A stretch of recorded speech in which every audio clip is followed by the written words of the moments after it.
টাকায় 3টি লিচু কিনে টাকায় 2টি লিচু বিক্রয় করলে শতকরা কত টাকা লাভ বা ক্ষতি হবে। এখানে দেখুন টাকায় মানে 1 টাকায়, এখানে বিক্রয়ও 1 টাকায়। তাহলে টাকার পরিমাণ যখন সমান হবে তখন সূত্র হলো লাভের পরিমাণ। দেখুন 3টি কিনে 2টি বিক্রি, তাহলে এখানে 1টি লাভ। লাভের পরিমাণ নিচে হচ্ছে বিক্রয়ের পরিমাণ গুণ 100। তো এখানে 50 কে 50, 50 টাকা 50% লাভ। এখানে 10 টাকায় 8টি কমলা কিনে 10 টাকায় 5টি বিক্রয় করলে শতকরা কত লাভ হবে। এখানেও একই, টাকার অঙ্ক 1।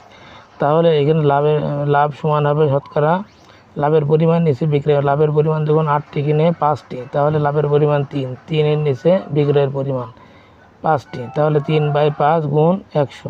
5 কোটি 100, 3 কোটি 60, অর্থাৎ 60% লাভ।